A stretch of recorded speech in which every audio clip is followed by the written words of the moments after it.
Our gospel this Sunday comes from Matthew, the 26th chapter. Then one of the 12, who was called Judas Iscariot, went to the chief priests and said, "What will you give me if I betray him to you?" They paid him 30 pieces of silver, and from that moment he began to look for an opportunity to betray him. On the first day of the unleavened bread, the disciples came to Jesus saying, "Where do you want us to make preparations for you to eat the Passover?" He said, "Go into the city to a certain man and say to him, 'The teacher says, my time is near. I will keep the Passover at your house with my disciples.'" So the disciples did as Jesus had directed them, and they prepared the Passover meal. When it was evening, he took his place with the 12, and while they were eating, he said, "Truly I tell you, one of you will betray me." And they became greatly distressed and began to say to him one after another, "Surely not I, Lord." He answered, "The one who has dipped his hand into the bowl with me will betray me. The Son of Man goes as is written of him. But woe to that one by whom the Son of Man is betrayed. It would have been better for that one not to have been born." Judas, who betrayed him, said, "Surely not I, Rabbi." He replied, "You have said so." While they were eating, Jesus took a loaf of bread, and after blessing it, he broke it, gave it to the disciples, and said, "Take, eat. This is my body." Then he took a cup, and after giving thanks, he gave it to them, saying, "Drink from it, all of you, for this is my blood of the covenant, which is poured out for many for the forgiveness of sins. I tell you, I will never again drink of this fruit of the vine until that day when I drink it new with you in my Father's kingdom." When they had sung the hymn, they went out to the Mount of Olives. Then Jesus said to them, "You will all become deserters because of me this night, for it is written, 'I will strike the shepherd, and the sheep of the flock will be scattered.' But after I am raised up, I will go ahead of you to Galilee." Peter said to him, "Though all become deserters because of you, I will never desert you." Jesus said to him, "Truly I tell you, this very night, before the cock crows, you will deny me 3 times. Peter said to him, "Even though I must die with you, I will not deny you." And so said all the disciples. Then Jesus went with them to a place called Gethsemane, and he said to his disciples, "Sit here while I go over there and pray." He took with him Peter and the 2 sons of Zebedee and began to be grieved and agitated. Then he said to them, "I am deeply grieved, even to death. Remain here and stay awake with me." And after going a little farther, he threw himself on the ground and prayed, "My Father, if it is possible, let this cup pass from me. Yet not what I want, but what you want." Then he came to the disciples and found them sleeping. And he said to Peter, "So could you not stay awake with me 1 hour? Stay awake and pray that you may not come into the time of trial. The spirit indeed is willing, but the flesh is weak." Again he went away for the 2nd time and prayed, "My Father, if this cannot pass unless I drink it, your will be done." Again he came and found them sleeping, for their eyes were heavy. So leaving them again, he went away and prayed for the 3rd time, saying the same words. Then he came to the disciples and said to them, "Are you still sleeping and taking your rest? See, the hour is at hand, and the Son of Man is betrayed into the hand of sinners. Get up, let us be going. See, my betrayer is at hand." While he was still speaking, Judas, one of the 12, arrived. With him was a large crowd with swords and clubs from the chief priests and the elders of the people. Now the betrayer had given them a sign, saying, "The one I will kiss is the man, arrest him." At once he came up to Jesus and said, "Greetings, Rabbi," and kissed him. Jesus said to him, "Friend, do what you are here to do." Then they came and laid hands on Jesus and arrested him. Suddenly, one of those with Jesus put his hand on his sword, drew it, and struck the slave of the high priest, cutting off his ear. Then Jesus said to him, "Put your sword back in its place, for all who take the sword will perish by the sword. Do you think that I cannot appeal to my Father, and he will at once send me more than 12 legions of angels? But how then would the scriptures be fulfilled, which say it must happen in this way?" At that hour, Jesus said to the crowds, "You have come out with swords and clubs to arrest me as though I were a bandit? Day after day I sat in the temple teaching, and you did not arrest me. But all this has taken place so that the scriptures of the prophets may be fulfilled." Then all the disciples deserted him and fled. Those who had arrested Jesus took him to Caiaphas, the high priest, in whose house the scribes and the elders had gathered. But Peter was following him at a distance, as far as the courtyard of the high priest. And going inside, he sat with the guards in order to see how this would end. Now the chief priests and the whole council were looking for false testimony against Jesus so that they might put him to death. But they found none, though many false witnesses came forward. At last, two came forward and said, "This fellow said, 'I am able to destroy the temple of God and to build it in 3 days.'" The high priest stood up and said, "Have you no answer? What is it that they testify against you?" But Jesus was silent. Then the high priest said to him, "I put you under oath before the living God. Tell us if you are the Messiah, the Son of God." Jesus said to him, "You have said so. But I tell you, from now on, you will see the Son of Man seated at the right hand of power and coming on the clouds of heaven." Then the high priest tore his clothes and said, "He has blasphemed. Why do we still need witnesses? You have now heard his blasphemy. What is your verdict?" They answered, "He deserves death." They spat in his face and struck him, and some slapped him, saying, "Prophesy to us, you Messiah. Who is it that struck you?" Now Peter was sitting outside in the courtyard. A servant girl came to him and said, "You also were there with Jesus the Galilean." But he denied it before all of them, saying, "I do not know what you are talking about." When he went out to the porch, another servant girl saw him, and she said to the bystanders, "This man was with Jesus of Nazareth." Again, he denied it with an oath, "I do not know the man." After a little while, the bystanders came up and said to Peter, "Certainly you are also one of them, for your accent betrays you." Then he began to curse, and he swore an oath, "I do not know the man." At that moment, the cock crowed. Then Peter remembered what Jesus had said, "Before the cock crows, you will deny me 3 times."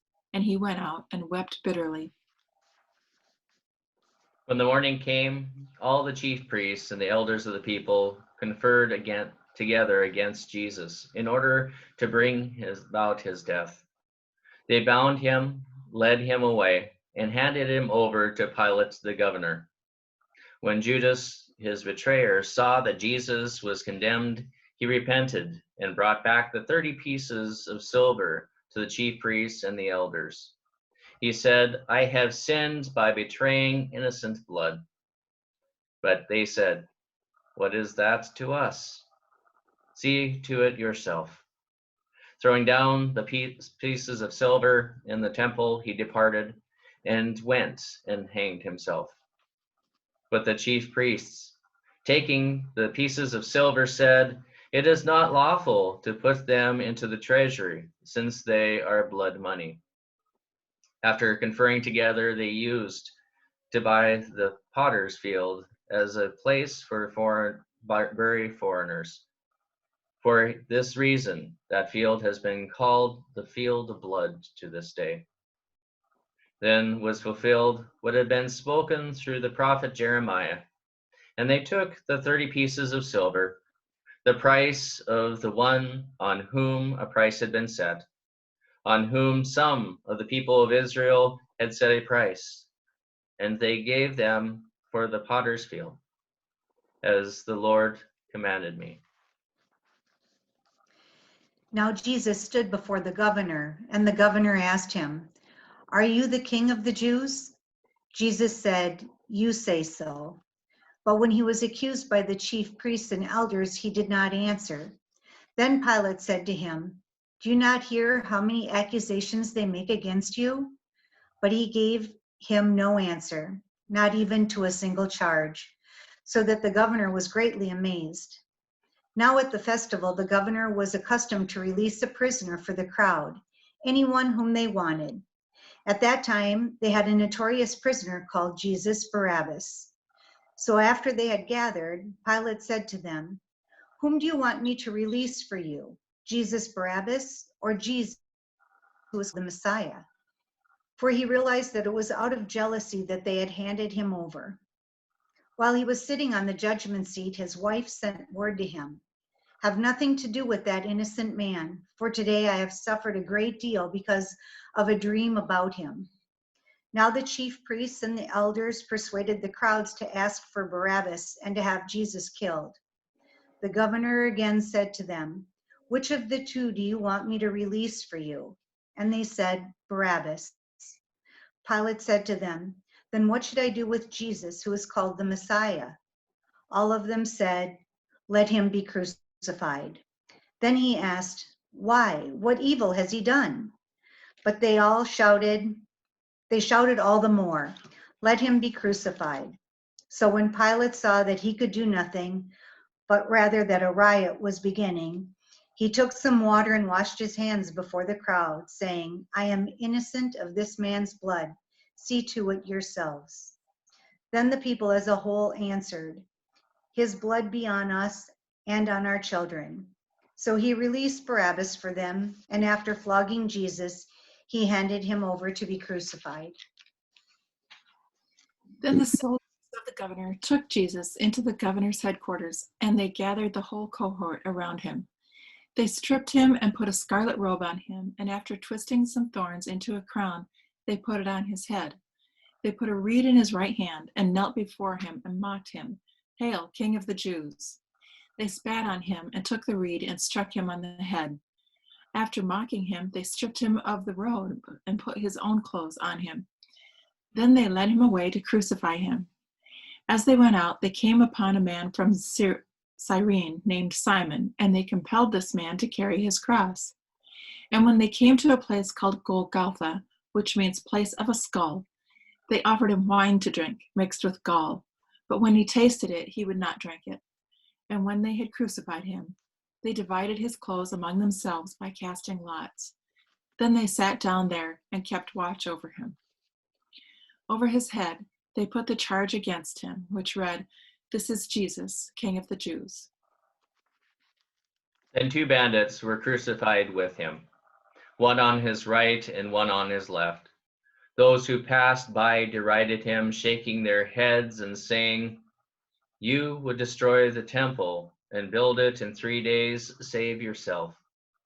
If you are the Son of God, come down from the cross." In the same way, the chief priests also, along with the scribes and elders, were mocking him, saying, "He saved others, he cannot save himself. He is the King of Israel.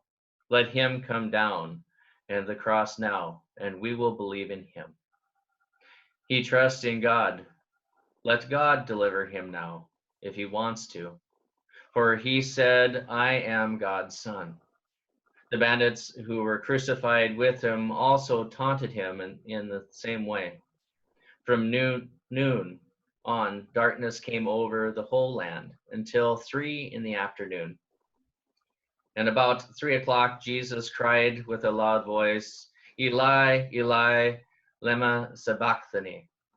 That is, my God, why have you forsaken me?" Then some of the bystanders heard it. They said, "This man is calling for Elijah." At once one of them ran and got a sponge, filled it with sour wine, put it on a stick, and gave it to him to drink. But others said, "Wait, let's see whether Elijah will come to save him." Then Jesus cried again with a loud voice and breathed his last. At that moment, the curtain of the temple was torn in two, from top to bottom. The earth shook, the rocks were split, the tombs were also opened, and many bodies of the saints who had fallen asleep were raised. After his resurrection, they came out of the tombs and entered the holy city and appeared to many. Now when the centurion and those with him who were keeping watch over Jesus saw the earthquake and what took place, they were terrified and said, "Truly this man was God's son." Many women were also there, looking on from a distance. They had followed Jesus from Galilee and had provided for him. Among them were Mary Magdalene and Mary, the mother of James and Joseph, and the mother of the sons of Zebedee. When it was evening, there came a rich man from Arimathea named Joseph, who was also a disciple of Jesus. He went to Pilate and asked for the body of Jesus. Then Pilate ordered it to be given to him. So Joseph took the body and wrapped it in a clean linen cloth and laid it in his own tomb, which he had hewn in the rock. He then rolled a great stone to the door of the tomb and went away. Mary Magdalene and the other Mary were there, sitting opposite the tomb. The next day, that is, after the day of preparation, the chief priests and the Pharisees gathered before Pilate and said, "Sir, we remember what that impostor said while he was still alive. After 3 days, I will rise again. Therefore, command the tomb to be made secure until the third day. Otherwise, his disciples may go and steal him away and tell the people, 'He has been raised from the dead,' and the last deception would be worse than the first." Pilate said to them, "You have a guard of soldiers. Go, make it as secure as you can." So they went with the guard and made the tomb secure by sealing the stone. This is the gospel of the Lord.